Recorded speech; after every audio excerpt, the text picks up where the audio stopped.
how to understand had to, you know what I'm saying? I had to get some chapstick. My lips was chapped, but how to understand the Taurus man. So the Taurus man, right? Taurus, hold on, let me move this down. Taurus deals with dark matter. Okay, from a mystical sense, Taurus is very important because Taurus represents the scaffolding or what's holding up the planets in dark matter, dark energy universe that we call outer space, right? What holds it up is Taurus, okay?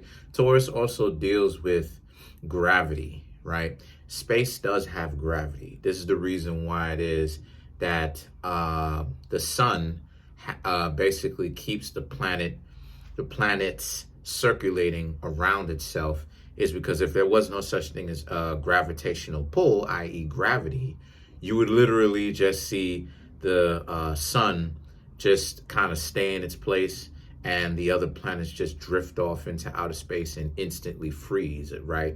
But yes, there is gravity. And what gravity is Taurus.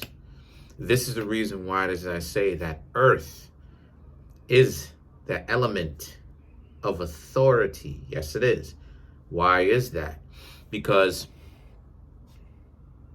air is necessary for breathing, speaking. Air is necessary to create sound. But what condenses sound molecules together, which is how you get sound, gravity, what pulls the air into our lungs is gravity, Taurus. So as a result of this is important because the Taurus deals with stability. Taurus represents the ability to stabilize life, right? Remember, Taurus is the exact opposite of Scorpio. Scorpio is about what ends life. And as a result of that, see, Taurus deals with what sustains life. Scorpio deals with what ends life. So you have two systems: what ends life, what sustains life. And you have them as the opposite ends of each other, right? The opposite zodiac sign of each other connecting. Now you have these two zodiac signs and you're starting to get it now. So Taurus's whole perspective in life is to become financially successful so that Taurus can sustain itself. And when you're dealing with the Taurus man, you know good and well that the Taurus man likes you, loves you, when they go out and they spend money on you. Because for them, more than likely, they've done some form of sacrificing or some form of suffering in order to get it, right? Earth signs, right? Earth element, right? All of the elements suffer in their own way, right? But Earth deals with financial suffering, right? And having to learn to self-actualize. But with Taurus, this is why Taurus can end up being the sacrificial bull if they're not careful, right?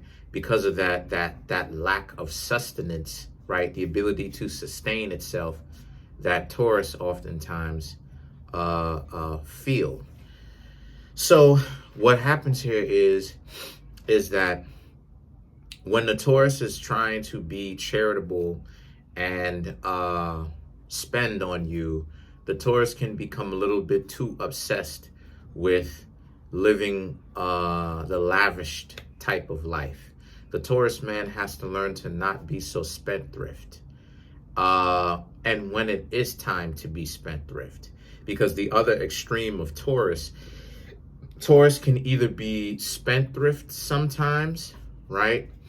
Very rarely is it measured.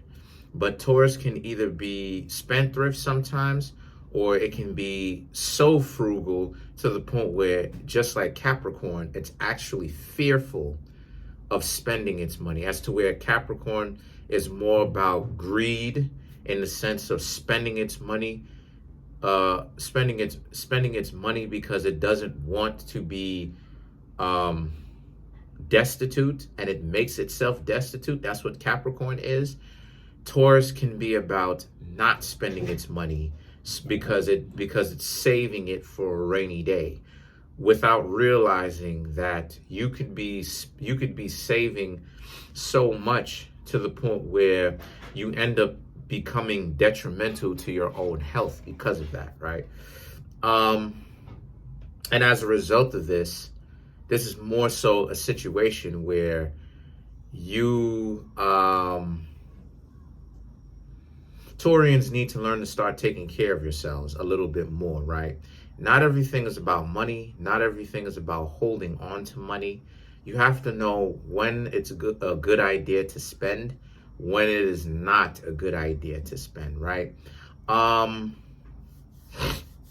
Taurus deals with nutrition, right? Sustenance.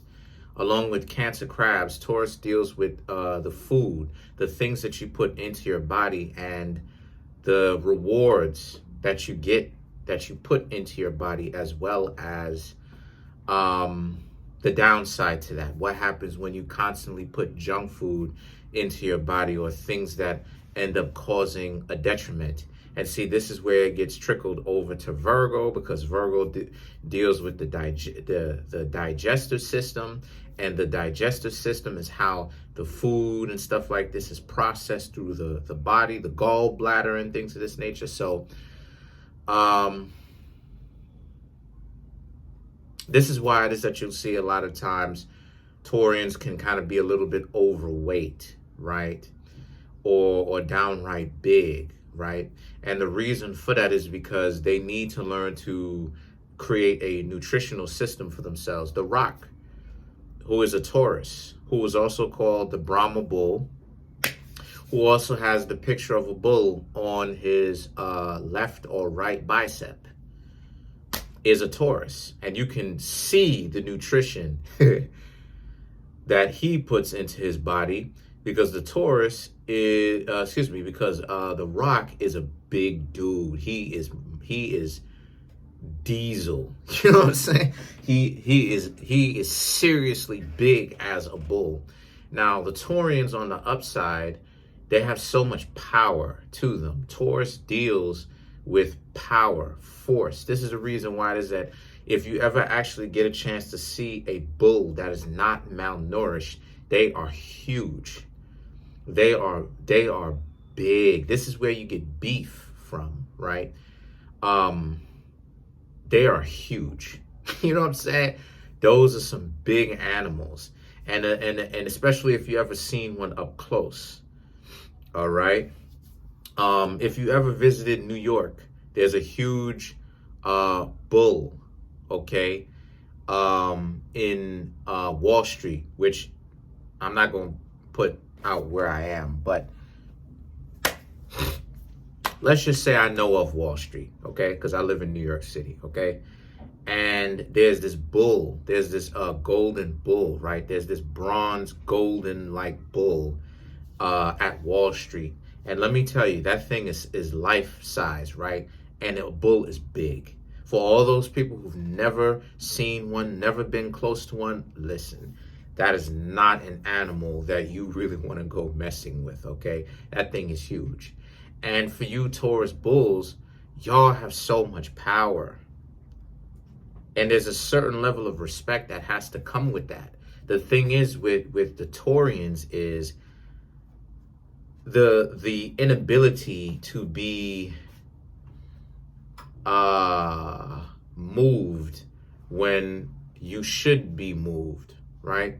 Because a lot of you Taurian bulls have to learn to stop being so prejudiced to a particular idea, to the point where you end up sticking to one idea so adamantly, so fanatically to the point where it ends up causing your downfall. And this is why it is that I said a number of times, if the Taurians can learn to get over that hump of being the sacrificial bull in magic, right, to kind of put a spiritual connotation on it, in magic, the bull is represented as Amalek. And Amalek also is the dragonic force, right? Dragons, you hear me, let me show it to you. You hear me talk about dragons, right? You hear me talk about dragons a lot. You hear me say that this is my favorite deck of cards, the dragon deck and the mermaid deck. There's a reason for that. Occultly, occult-wise, magic-wise, spiritually-wise, there's a reason for that. And one of the hidden gems of the Taurus is they are connected with the dragon energy, right? The entire zodiac sign is, but the Taurus, there's the backside to the Taurus, or one of the hidden sides of the Taurus. And in the hidden side of Taurus represents the unbreakable, unshakable determination and the power that the Taurus brings whenever it is that they want to eliminate obstacles or remove obstacles out of the way. And that principle is what Amalek, the dragon force, brings to the table. So this is the reason why Wall Street has the bull, removing the financial obstacles out of the way. Now, yeah, I'm gonna leave it here. Stay tuned to How to Understand the Taurus Part 2. Peace.